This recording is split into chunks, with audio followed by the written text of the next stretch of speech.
Jai Hind everyone. You all are welcome in Cadet Coffee Times with A.N.O. Preeti Swami.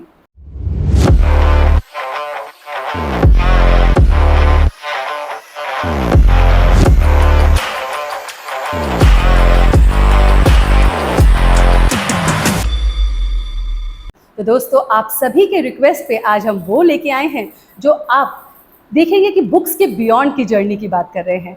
हम आज बात कर रहे हैं ट्रैवलिंग की। आप सबको ट्रैवलिंग तो पसंद ही है और कुछ स्टूडेंट्स हैं जो ये जानना चाहते हैं कि मैं इसी को अपना प्रोफेशन क्यों ना बना लूं, या मैं ट्रैवलिंग करना मुझे इतना पसंद है कि मन करता है कि कोई भी मेरा प्रोफेशन हो लेकिन ट्रैवलिंग अगर उसके साथ जुड़ जाए तो वो मुझे एक एक कहते हैं ना कि एक स्पार्क दे देती है लाइफ में। तो आज हमारा पॉडकास्ट इसी से रिलेटेड है। हम बात करेंगे इसमें कि ट्रैवल हमें किस तरह से हमारी पर्सनालिटी को ग्रूम करता है, ट्रैवलिंग के टाइम पे हमें कौन कौन सी बातों का ध्यान रखना है, या ट्रैवलिंग हमारी लाइफ में क्या कैसे हमारी पर्सनालिटी को ग्रूम करती है।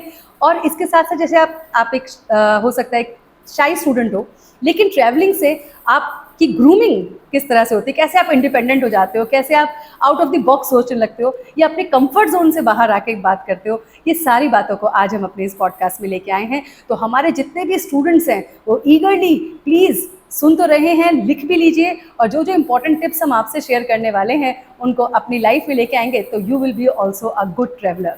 तो इन सभी बातों को आज हमारे पॉडकास्ट में जो हमारे रिसोर्स पर्सन आई हैं वो हैं सांची ढिल्लों मैम।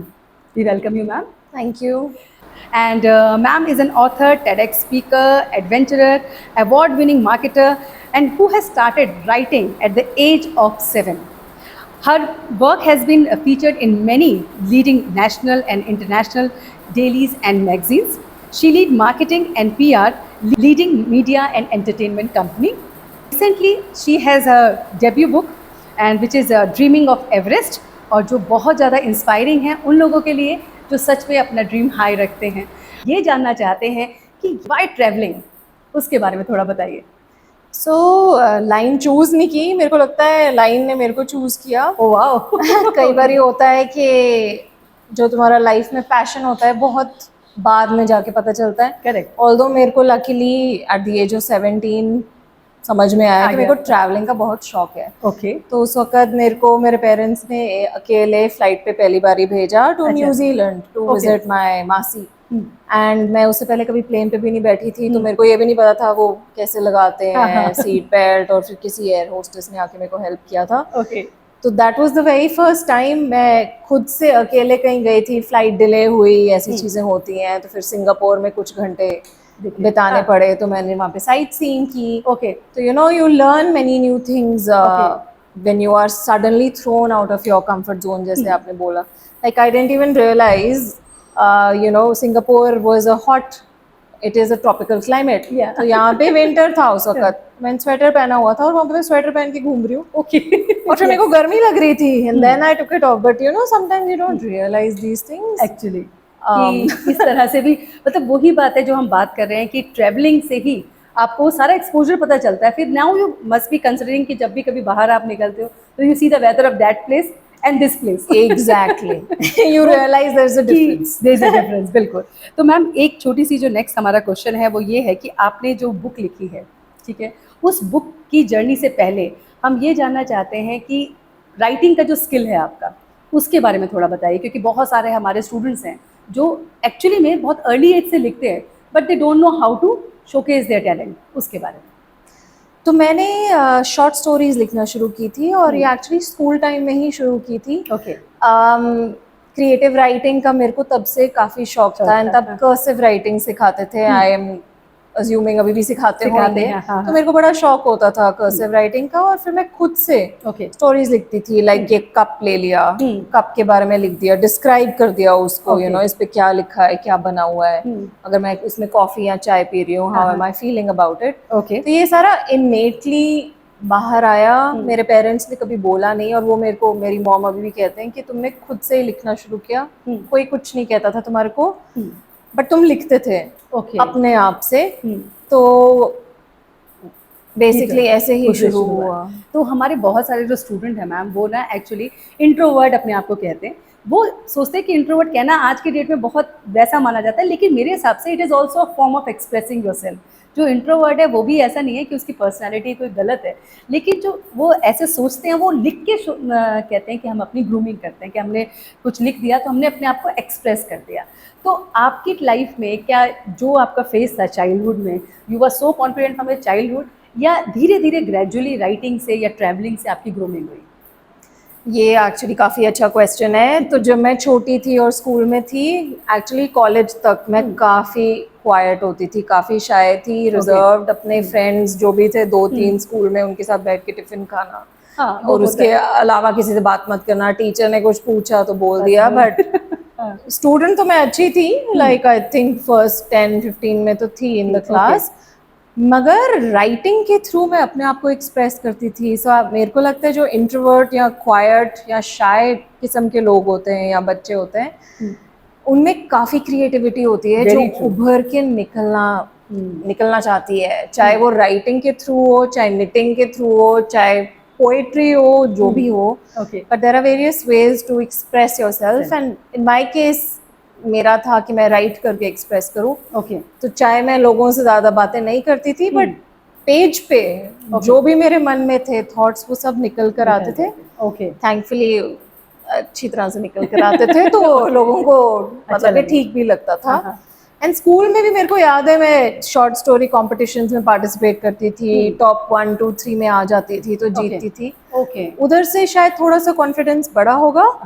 मगर पर्सनालिटी वाइज कॉन्फिडेंस ज़्यादा मेरा बाहर निकल के हुआ। लाइक स्कूल कॉलेज में फिर भी कन्फाइंड होता है, you know, it's a safe environment, but it's only जब तुम बाहर जाते हो। लाइक मैंने अपनी यूनिवर्सिटी इंग्लैंड से की है, तो I was at the University of Warwick, I went there to do my masters. वहाँ पे for the very first time मेरे को घर से भेजा गया था at a very young age, I think 20 years or something, to obviously go study, but for the first time parents नहीं है बताने के लिए ये खा लो, ये कर लो, उठ जाओ, ट्यूशन पे चल जाओ, जो भी है। उधर तुम्हारे को पता है ये रहा course, and you're responsible for yourself, correct, whether it's ironing your clothes, cooking for yourself, which मेरे को तो आता भी नहीं था कैसे कुक करते हैं, but तुम सीखते हो फिर कि कैसे करना है, बजटिंग कैसे करनी है। Very true. ऑब्वियसली बाहर हो, इट्स एक्सपेंसिव, तो जितने पैसे दिए हैं उतने में ही तुम खाना पीना करोगे, या कहीं जाना है घूमने, जो भी है वो घूमा तो ज़्यादा नहीं वैसे यूनिवर्सिटी में, बट वो उसी उसमें एक्सपेंडिचर में करना है। और अक्सर ये कहा जाता है ना कि जो हम यहाँ इंडिया में रहते हैं ना, तो हम सोचते हैं हमारे जो राजशाही योग वाले हमारे जो वो है ना ट्रेड्स दिखते हैं, क्योंकि इंडिया में हमारे पास ईजिली, हमारे पास जो हेल्पिंग हैंड्स है बहुत ईजिली अवेलेबल होती है। आप चाहे अपने बेसिक चोर से लेकर एंड तक देखो, by the end of the day आपके पास हर चीज़ अवेलेबल होती है। आयनिंग हो गया आपकी, अगर आप किसी को कहते हो तो वेजिटेबल्स भी कट हो जाती है ना, तो वो हमारे पास हेल्पिंग हैंड होते हैं। लेकिन जब हम बाहर निकलते हैं तो आपने जैसे राइटली कहा कि हम वो चीज़ सीखते हैं। अब मेरा आपका से नेक्स्ट क्वेश्चन ये है कि जो स्टूडेंट्स हैं, अगर उनकी चाह है तो कौन सी राइट एज है कि they have to start grooming और मूविंग टूवर्ड्स ट्रैवलिंग में करना चाहिए? और हर स्टूडेंट ये चाहता है मैं सोलो ट्रैवल करूँ, क्योंकि अक्सर पेरेंट्स के साथ वो सोचते हैं कि नहीं, पेरेंट्स फ्रेंड वाला ट्रैवल नहीं माना जाता। सो आपकी क्या एडवाइस है उन स्टूडेंट्स के लिए कि कौन सी राइट एज होनी चाहिए?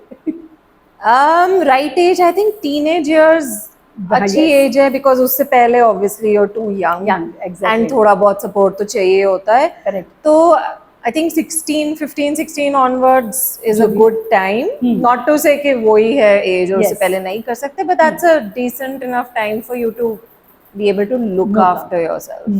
Like जो भी तुम्हारे पास है money, whether it's pocket money or through some volunteering work or some other job that you're doing, you know कि okay this is where I want to go for whatever reason. चाहे तुम track पर जा रहे हो, चाहे NCC camp पे जा रहे हो, तो चलो डिफरेंट ही हो गया, बट सीखने के लिए ही है। एग्जैक्टली। सो ऐसी चीज़ें पता चलती हैं, एंड फिर it's also a lot to do with, I think, discipline. Yes. Somewhere it comes in. Yeah. Because money or budgeting plays a big part. And even ma'am जो मुझे लगता है कि बाहर निकल के आपको अलर्टनेस भी आ जाती है, क्योंकि आप जैसे घर में या पेरेंट्स के साथ आप ट्रैवल करते हो ना, तो आप बस बैठ जाते हो गाड़ी में और टिकट दिखाई, बैठ गए, आपको कोई फ़र्क नहीं पड़ता कि कहाँ है, पता है कि पेरेंट्स हैं, हम सही डेस्टिनेशन पहुँच जाएंगे। But when you are alone या सोलो होते हो, तब आपको एक एक चीज़ देखनी पड़ती है, कौन सा स्टेशन गया, ये कौन सा भी रास्ता दिखा रहे हैं, ये सही लोकेशन पे जा रहे हैं कि नहीं, because you are alone, so you are more vigilant.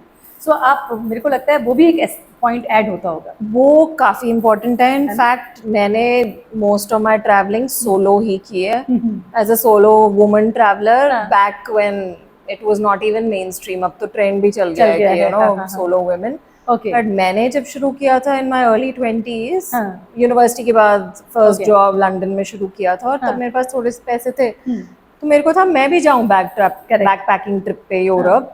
पैसे जितने भी हैं, ये रहा बजट, इतनी छुट्टियां हैं, ये रही कंट्रीज, ये रही cities, whatever reason.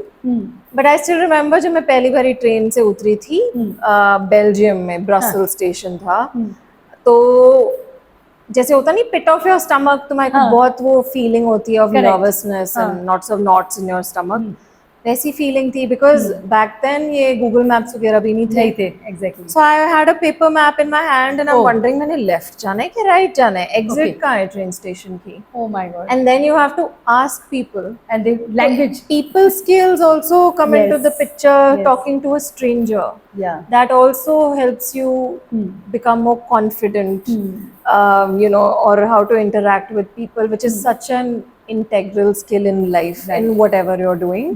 Just to be able to talk to a wide variety of people. Language आपने बोला, luckily उधर तो English बोलते थे वो, but still, even so you have to trust south also. अगर इंडिया में देख लो, साउथ ही चले जाओ तो वो ऐसा लगता है कि मैं कम्युनिकेट कर पाऊंगी कि नहीं कर पाऊंगी।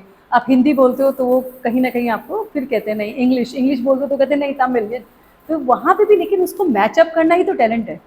और आप एक और चीज भी सीख जाते हो अगर लैंग्वेज नहीं आती ना आपको उस कंट्री की या उस जगह की। हाँ जी। हैंड जेस्चर्स या बॉडी लैंग्वेज से काफी होती है communication, and as we know about 70% of all communication is body language, non verbal communication. Exactly, so that's what you learn more about yourself. What do you like, dislike, all of this.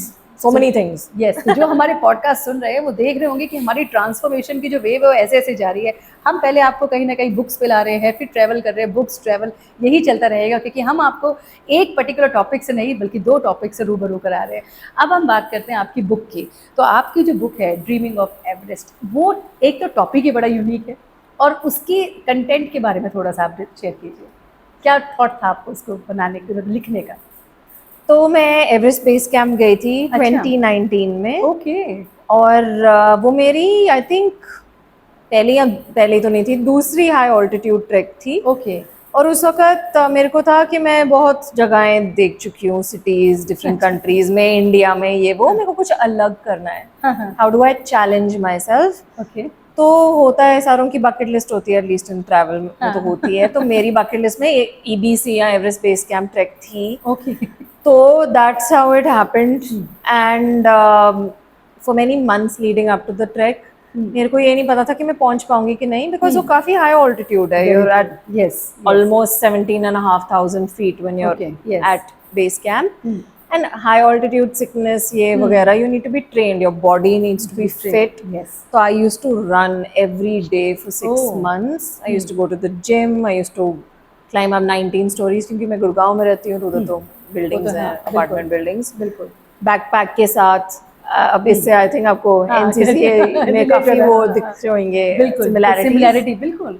But वो सब training की, और जब मैं उस track पे निकली तो वो काफी फिनोमिनल लाइफ चेंजिंग एक्सपीरियंस रहा है मेरे लिए। आई थिंक सो फार वो होते नहीं certain moments in your life जब तुम्हारे को लगता है कि wow, this is one of those wow moment. Exactly, तो वो वैसा था। तो मेरे को था इसके बारे में को लिखना है। तो लिखने के लिए मैंने बाय कोइंसिडेंस उस वक्त एक क्रिएटिव राइटिंग कोर्स में भी एनरोल किया था इग्नू में। वैसे तो I was doing a full time job which I still am, but मेरे को था बिकॉज पैशन मेरा है राइटिंग, तो इसको सीखो कैसे बेटर लिख सकते हो तुम। वाओ, बिकॉज मैं आपने जैसे बोला स्टोरीज या आर्टिकल्स लिखती रही हूँ मैगजीन्स, न्यूज़पेपर्स वगैरह के लिए। वो ट्रेड था, मगर उसको और आपने शाइन किया, होन करना था मेरे को। मैंने उसमें एनरोल किया, वहाँ पे एक प्रोजेक्ट उन्होंने दिया जिसमें नोवेला लिखनी थी, तो मैंने ये चूज किया कि I am going to write about this experience. और जब मैंने लिखा और मेरे टीचर ने उसको मार्क किया तो उन्होंने बोला कि this is excellent, grade A मिला मेरे को। तो मेरे को उससे कॉन्फिडेंस और आया कि अच्छा ये स्टोरी है लोगों को बताने लायक, because it's a story of determination Hmm. and preservation, in terms of perseverance actually, Yes. towards your goal. Goal, yes. A difficult goal, whatever it is. For me, it was climbing to Everest Base Everest Base Camp. Camp. For someone, it might be, I don't know, shining at Yes, why not? Yes. at an NCC camp, बिल्कुल बिल्कुल. or maybe acing your math subject, for example, whatever it Exactly. is. So अपने ये जो difficult goals हम सारों को रखने चाहिए अपने लिए लाइफ में, बट Yes. उसकी तरफ जाते रहना चाहिए. Hmm. मुश्किलें तो आती हैं, और मेरे साथ ट्रैक पे यही हुआ था, काफी Okay. मुश्किलें आई थी. Okay. क्योंकि सडनली एक इतनी तेज हवा आ रही है, ऐसे लग रहा है तुम उड़ जाओगे Okay. फ्रॉम द माउंटेन, या इतनी थिक फॉग है, तुम्हारे को दिख नहीं रहा तुम्हारा तीसरा कदम कहाँ जा रहा है, तुम नीचे ना गिर जाओ. Oh my God. या इतना कोल्ड है रात को, बिकॉज तुम बफ भी पहनते हो अपने मुंह पे, सो दैट वो ना जाए आइसी विंड्स. Okay. बट फिर भी उसको इतना कोई रोक नहीं सकता. तो डिफरेंट वेदर सिनारियोज के लिए how do you prepare yourself. And उस जर्नी पे I realize it was more of a mental battle than a physical one. Okay. Because see, you can train your body for whatever, whether it's Anything, like the हाँ. swimming or a trek in this case. But how do you keep going when your body is sort of slowing down? हाँ, it's coming back कि नहीं करना है, नहीं हो सकता. Exactly, क्योंकि बीच में मैं बीमार भी काफी हो गई थी, बट मेरे दिमाग में था नहीं, ये 6 महीने से मैं सोच रही हूँ मैंने इधर पहुंचना है, और फिर मैं कैसे उसकी तरफ जाती हूँ, गोल की तरफ. तो ये काफी इंस्पायरिंग स्टोरी है, जो मेरे को लगता है लोग पढ़ेंगे, स्टूडेंट्स पढ़ेंगे, तो उनको भी Very nice. होगा ज्यादा क्या कहते मोटिवेशन हैं, मिलेगा. मोटिवेशन मिलेगा बिल्कुल. अपने गोल्स तो देखिए हमारे स्टूडेंट्स कितना इजीली मैम ने डिस्क्राइब किया कि हम गोल बना लेते हैं, लेकिन उस गोल पे कंसिस्टेंट रहना और उसके लिए फिर काम करना. जैसे मैम ने फिजिकल बताया कि हम गोल तो बना लेते हैं, बट वो गोल का ये मतलब नहीं है कि कल ही हो जाएगा. You have to give a timeline also. जैसे 6 मंथ आपने दिए अपने आप को, तभी जाके वो फिर फुलफिल होता है. हम सोचते हैं आज बनाएंगे 15 डेज में हो जाना चाहिए, और फिर नहीं होता है तो हम डिसहार्टन होते हैं. तो चैलेंजेस तो आएंगे आएंगे. और कितना बढ़िया गोल उन्होंने लिया है कि वो जो आउट ऑफ कंफर्ट, मतलब ट्रैवल करना एक अलग चीज़ है, लेकिन एक एवरेस्ट बेस कैंप पे मतलब बहुत कम लोग होंगे जो इस तरह से सोचते होंगे, जो हाई स्किल रखते होंगे कि हाँ मैं कर सकती हूँ. तो आप, मेरा जब नेक्स्ट क्वेश्चन है जो उसी ट्रैवलिंग से रिलेटेड है, जब आपने डिसाइड किया उस समय आपकी एज क्या थी when you decided for this camp? I think 30. Okay. 31. Okay. At that time also you decided to go ahead. तो जो हमारे यंगस्टर्स हैं उनके लिए तो गुड अपॉर्चुनिटी. यंगस्टर्स तो कुछ भी नहीं, आई मीन कुछ भी नहीं तो मैं बोलूंगी प्लीज ट्रेन एंड गो, ऐसा ना चले जाना. बट या if you have the option, physical agility on your side, why not. Although I still think I have agility on my side, not that old. But now my next question is कि देखिए जैसे आपने वो camp का लिया, तो इन student को जो एक ट्रैवलर होना चाहते हैं, मीन्स अपना जो भी प्रोफेशन, जो भी अपने कॉलेज है वो तो करेंगे, बट उसके साथ साथ उनका पैशन है, तो ये जो कैंप्स होते हैं इनके आइडियाज़ ये कैसे अप्रोच कर सकता है? अगर किसी को ट्रैवलिंग पसंद है तो कौन कौन से या साइट्स होती हैं या कोई एजेंट्स हैं, या कैसे कैसे वो उस पाथ को फॉलो कर सकता है? Because you have taken all the steps, so let's hear from you only. So अगर ट्रैक की मैं बात करूँ, काफ़ी ट्रैकिंग ऑर्गेनाइजेशंस हैं, Okay. But you need to be careful about Yes. who you are choosing, because recently it's been in the news also, Yes. some incidents, unfortunate ones. Yeah. So like India Hikes is a good one. Okay. They're very safe, and they make sure all the equipment is there. They are very particular about your physical fitness. Okay. So even for this trek, although I didn't go with them for this, but generally for high altitude treks you have to be able to run 5 kilometers in 35 minutes max. Okay, 35 minutes. Students Okay. के लिए maybe it's 35 is a lot, maybe you can do it in 30, who knows. Okay, okay. But they have different parameters. Of course age is also one of them. Mhm. Any other health condition that you might have. Okay. So you need to make sure कि you are first of all physically fit. Mental तो आता ही है, attitude बीच में. But yeah, that's one of them. Okay. There are many other as well.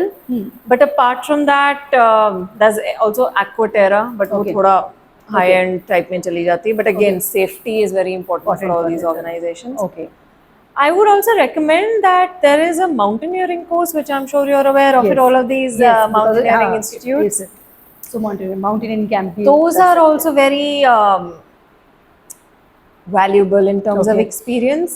I haven't been myself, but it's been on my mind कि मैं भी जाके देखूं what kind of physical exercise they make you do all sorts of things, climbing with a rope, and you have to be very dexterous and flexible to do all these things. So means ये वाले जो camps होते हैं ये online student search करके फिर उनके साथ कांटेक्ट करके, बट वही है कि सेफ्टी पहले भी इम्पोर्टेंट है कि हमें उसकी उसकी जस्टिफिकेशन कैसे होती है कि ये वाला जो मतलब साइट है या ये पर्टिकुलर जो कैंप ऑर्गेनाइज कर रहे हैं वो ठीक है कि नहीं, तो उसके लिए कैसे कोई भी हम सामान खरीदते हैं तो उसमें स्टार्स रेटिंग होती है, तो इसमें कुछ ऐसा रेटिंग या उसको कैसे पता चले? सी रिव्यूज देख सकते हो, ट्रिप एडवाइजर एक वो है वेबसाइट जहाँ पे जनरली आपको कुछ ना कुछ मिल जाता है, बट गूगल रिव्यूज आजकल हर एक ऑर्गेनाइजेशन के लिए होती है, specially trekking related.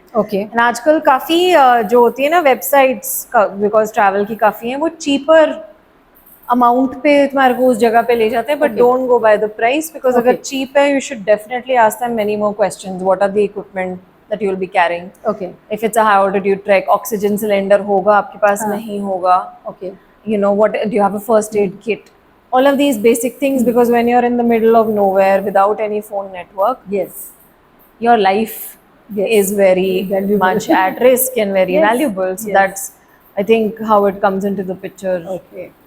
So now the next question जो मेरे को लगता है स्टूडेंट्स के पॉइंट ऑफ व्यू से आ रहा होगा कि जब हमने डिसाइड कर लिया, हो भी गया, लेकिन हम जब सिचुएशन में होते हैं तो वहाँ पे बहुत टाइम पे फियर भी आ जाता है, मन भी करता होगा कि चलो हमने चैलेंज लिया तो था, चलो वापस भी भागते हैं, तो ऐसी सिचुएशंस आती हैं? क्योंकि आपकी जो हमारा ये जो पॉडकास्ट है नॉर्मल ट्रैवलिंग की बात नहीं कर रहे हैं हम, आपको यूरोप ट्रिप या ऑस्ट्रेलिया ट्रिप की बात नहीं कर रहे हैं, हम वो ट्रैवलिंग की बात कर रहे हैं कि जहाँ पर एक माउंटेनिंग टाइप का या एवरेस्ट को जाने का, उस बेस कैंप पे पहुँचने का ट्रिप, वो ट्रिप तो फैमिली के साथ भी ऑर्गेनाइज होता है, लेकिन ये वाला थोड़ा सा हटके, और जो मेरे को लगता है थोड़े से हटे हुए बच्चे होते हैं वो ही कर सकते हैं जिनके पैशन हो, तो उस केस में जब फियर आ जाता है तो उसको कैसे कॉन्कर करें? क्योंकि स्टूडेंट चाहता तो है लेकिन कभी कभी बहुत सारी चीज़ें उसको, या हो सकता है बच्चे भी उसको करते हैं कि कह देते हैं कि नहीं ये बहुत डेंजरस है, ये है थॉट है, मत लो, मैंने सुना है इसके बारे में, तो उस केस में वो उन स्टूडेंट को कैसे फिर से मोटिवेटेड रहना चाहिए? सी अगर अपने पेरेंट्स को पूछोगे वो तो मना ही करेंगे, एवरेस्ट का नाम सुन के ही बोलेंगे नहीं जाना उधर, यू नो, बिल्कुल। बट अगर ऐसा कुछ है जो आप कोई जगह जाना चाहते हो, कोई ट्रैक पे जाना चाहते हो, तो इफ यू आर कन्विंस्ड कि मैं कर सकता हूँ या कर सकती हूँ, तो आपको उसके पीछे जाना चाहिए। तो पहले प्रेपरेशन इज की। करेक्ट। अगर ट्रैक पे जा रहे हो तो फिजिकली फिटनेस अपना देखो क्या है, ठीक है नहीं है, भाग सकते हो, जॉग कर सकते हो, योगा कर रहे हो, क्या कर रहे हो, aerobics, like exercises to keep even your lungs yes, because healthy, lungs भी जा रहे हैं, हाँ. because ज़्यादातर उधर यही फर्क रखता है. Okay. So that's something to keep in mind. But fear is not something that you should be scared of. Okay. I feel कि your next big whatever path in life is on the other side of fear. Yes. And I've seen this many times, whether it was on this Everest trek, because every night or almost every night I used to wake up thinking, oh, I haven't made it. Okay. So there was constant fear. Even when I was on the trek and मेरे को बीमार fever या कुछ हो गया था, I was like, oh my god, मेरा worst fear is coming true. But अपने mind को थोड़ा सा अपने आप से बात करो, ट्यूनिंग करते रहो कि नहीं ये मैं कर सकती हूँ या कर सकता हूँ, वो काफ़ी इम्पोर्टेंट होता है. एंड ट्रैवल्स में ये सब तो चलता रहता है, ट्रेन डिले होगी, फ्लाइट डिले होगी, किसी कंट्री में हो उनको समझ नहीं आ रहा, या साउथ इंडिया हो उनको समझ नहीं आ रहा. But one thing I have learned is people are inherently nice. आपके माइंडसेट पे डिपेंड करता है. अगर तुम डरे ही रहोगे और सोचोगे ये मेरे को ये कर देगा वो कर देगा, it's very likely कि तुम वैसी चीजें अट्रैक्ट करोगे, because I believe in the law of attraction. So generally I remain optimistic, not in a foolish way of course, realistically optimistic. But जहाँ पे भी मैं गई हूँ, चाहे ये हिमाचल प्रदेश ले लो जो मेरी सबसे I would say मेरा सबसे favorite state है, although I'm Punjabi. बट उधर कितने अच्छे लोग मिलते हैं. छोटे छोटे गांव में चल जाओ, वो आपको घर बुलाएंगे, चाय पी लो. But trust your gut also, ये नहीं कि तुम ऐसे ही रैंडमली कहीं चले गए. बट ये सब सीखते हो when you are out in an unknown territory. अंदर से आवाज आती है एंड सबको आती है, डिफरेंट टाइम्स पे आती है, डिफरेंट तरीके में आती है. बट आपको पता है अगर आप कहीं जा रहे हो और कुछ गड़बड़ है, जाना चाहिए कि नहीं. फॉर एग्जाम्पल मैं एक ट्रैक पे जा रही थी, वो क्रॉस ओवर ट्रैक थी. पिन वैली एक जगह है स्पीति में. तो आप शिमला साइड से, किन्नौर साइड से क्रॉस ओवर करके जाते हो. It's a very long track also. तो जब हमने जाना था, एक लैंडस्लाइड हो गया था रोड पे. पूरी ब्लॉक थी और पत्थर फिर भी गिर रहे थे, मगर फिर भी कुछ लोग जा रहे हैं। भाग के जा रहे थे। तो तब मेरे को अंदर से जैसे आवाज नहीं आती कि मत जा, oh. It's not worth it, because नीचे पूरी खाई थी। ओके। अगर गए तुम नीचे तो गए, कोई अच्छा। पता नहीं बचोगे नहीं, क्या इंजरी होगी या कुछ भी हो सकता है। ओके। तो ऐसे मोमेंट्स आते हैं जब आपको अपनी गट इंस्टिंक्ट पे ट्रस्ट ध्यान करना देना है। चाहिए, ये नहीं वो बिल्कुल। भाग के चला गया चलो मैं भी चले जाऊं। हाँ बिल्कुल। हजारों का लक ऐसा नहीं होता। तो ये भी बात याद रखनी है कि छोटे छोटे टिप्स में कि हमें जब हमने डिसाइड कर भी लिया, लेकिन अपनी गट फीलिंग को भी सुनना है, क्योंकि वो जो आंसर करेगी वो और कोई नहीं देगा, वो सिर्फ आपको हेल्प करेगा। नेक्स्ट जो आप क्वेश्चन पूछना है कि कैसे एजुकेशनल वैल्यू ऐड होती है ट्रैवलिंग में। I think travel is the biggest okay. educational experience anyone can invest in. Okay. In fact, most of my youth, I have traveled, and I've traveled far and wide to almost not so many countries when you compare it to other people, but about 24 countries so far. Okay. And जो आपको दूसरी जगहों के बारे में, history, culture के बारे में पता चलता है, लाइक अगर इटली के बारे में तुम पढ़ रहे हो इधर क्लास में, और तुम सडनली उधर खड़े हो यू नो कॉलोसियम के सामने, एंड वहाँ पे टूर चल रहा है, बट तुम्हारे को लेसन तो याद आ ही रहा है क्लास में हुआ था। यस। बट वहाँ पे it's a very different experience. Local लोग हैं, उनकी भाषा कैसी है, फूड फॉर एग्जाम्पल अगर इटली की बात करें, खाना कितना डिफरेंट होता है, जो पास्ता हम इधर खाते हैं उधर कितना डिफरेंट टेस्ट होता है। यस। सॉस उधर अगर गलती से मान लिया, जो मैं कर चुकी हूँ, वो तो गुस्सा हो जाते हैं, बिकॉज उनको है कि ये ऐसे खाओ तुम पिज्जा, सॉस क्यों मांग रहे हो। तो it's I think more of an Indian thing, क्योंकि हमारे को आदत है। तो habits are also a part of you know realigning your thought process or yourself to be more adaptable. So travel definitely treats you, or rather educates you in many ways, but it teaches you to be adaptable, be flexible. If there's a cancellation, delay, whatever it is, how do you overcome it? Maybe book the next flight. Yes. Maybe तुम्हारा चलो बहुत ही epic trek पे जा रहे थे, वो weather ही खराब हो गया, and because of climate change, all sorts of things are happening. It's okay. Go next spring. Go next summer. Okay. So you learn how to also let go of many things, whether it's someone's opinion about you, Yes. whether it is some past failure Yeah. in studies, relationships, or whatever other path you wanted to follow. Parents ne mana kar diya. You learn how to adapt and become more resilient. So in life later on, I feel that resilience plays a very key role. Okay. All sorts of things happen. Maybe you're at work.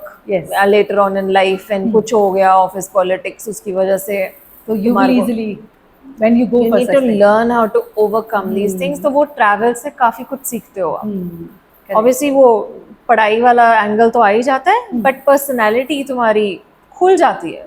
जैसे मैं इतनी शाय और reserve थी, जब से मैंने ये travelling करना शुरू किया है, I am a very different person. अगर मेरे को कोई स्कूल से मिलेगा तो वो भी बोलेंगे कि इसको क्या हुआ, इसकी तो आवाज नहीं निकलती थी क्लास में, और अब ये टेड टॉक्स दे रही है, दुनिया घूम रही है, पॉडकास्ट पे है. बिल्कुल. ये कैसे ट्रांसफॉर्मेशन है. बट सारों में होता है, चाहे तुम इंट्रोवर्ट हो चाहे एक्सट्रोवर्ट भी हो. Exactly, a great thing.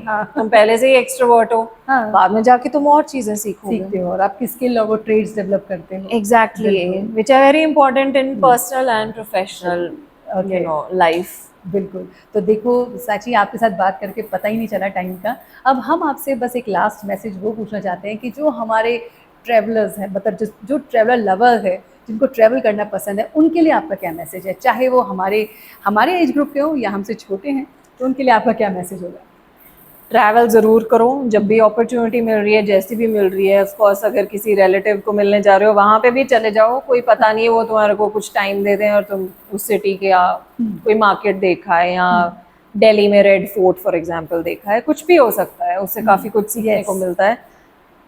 बस न्यू एक्सपीरियंसेस के लिए ओपन माइंड सेट रखो, क्योंकि बहुत चीज़ें होती हैं लाइफ में बाद में जाके भी जिसके लिए ट्रैवल प्रिपेयर करता है. बट अपने कंफर्ट जोन से बाहर निकलो, वो सबसे ज़्यादा इम्पोर्टेंट चीज़ है, जो कि ट्रैवल से ही सीख सकते हो. करेक्ट. सोलो ट्रैवल सबसे बेस्ट है.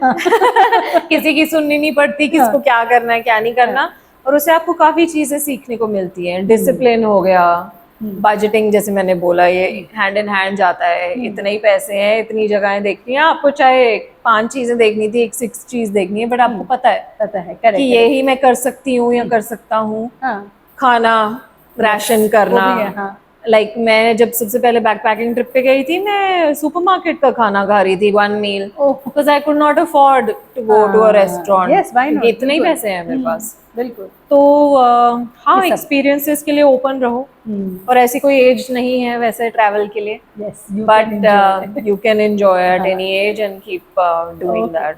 क्या बात है। तो साची, thank you so much for sharing your such great experience and thoughts with us. और जितने भी हमारे लिसनर्स और व्यूअर्स हैं जो एक्चुअल में करना चाहते हैं, अपने पैशन को लेके जाना चाहते हैं, अपने एडवेंचर को रखना चाहते हैं, तो अभी भी कुछ टाइम नहीं दिया है आपने। हाँ, फिजिकल फिटनेस को तो ध्यान रखना ही है, मेंटली भी, और जो हमारी वो गट फीलिंग की बात करी थी उस पर भी बहुत फोकस करना है। उसके साथ साथ कुछ स्किल्स भी लर्न करना है जो हमें हेल्प करेगा। और ये नहीं होना है जैसे अभी हमने डिस्कशन में देखा कि अगर हम कहीं पे फेल हो जाते हैं तो वहीं से फिर से शुरू कर दो, अगली बार फिर चले जाओ। तो ये नहीं है कि नहीं मेरी चेकलिस्ट में से अब खत्म हो चुका है, I am not going to do it again. Try try try, और आप वहाँ पहुँच ही जाओगे। साची, आपके साथ टाइम का पता ही नहीं चला, बट जाते जाते हम ये जरूर पूछेंगे आपसे कि जो आपकी ये बुक है वो कहाँ पे अवेलेबल है, ताकि जो भी हमारे लिसनर्स और व्यूअर्स सुनना चाहते हैं, देखना चाहते हैं, तो वहाँ से वो रीड करें। प्लीज़ उसके बारे में बताइए। तो मेरी book dreaming of Everest available है अमेज़ॉन और फ्लिपकार्ट पर। ओके। एंड एक इंटरेस्टिंग एनेक्डोट है कि इसका जो फॉरवर्ड है पीटर हिलरी ने लिखा है, who is the son of sir Edmund Hillary. And luckily उसी साल जब मैं एवरेस्ट बेस कैंप गई थी, मैं उनको दिल्ली में मिली थी। अच्छा। तो अब उनके साथ मेरा काफ़ी क्या बात है, क्या बात है। तो जो भी हमारे लिसनर्स और व्यूअर्स हैं जो एक्चुअली में पैशन रखते हैं और जिनको एवरेस्ट तक पहुंचना है या अपनी ड्रीम की चेकलिस्ट में है, तो प्लीज़ ज़रूर इस बुक को पढ़िए, ताकि आप भी वो फुट स्टेप फॉलो कर सकें और एक दिन हम भी आपको यहाँ पे पॉडकास्ट में बुला के आपका इंटरव्यू ले सकें। So thank you so much for listening and watching till the end. See you next time in our next podcast. Till then, जय हिंद।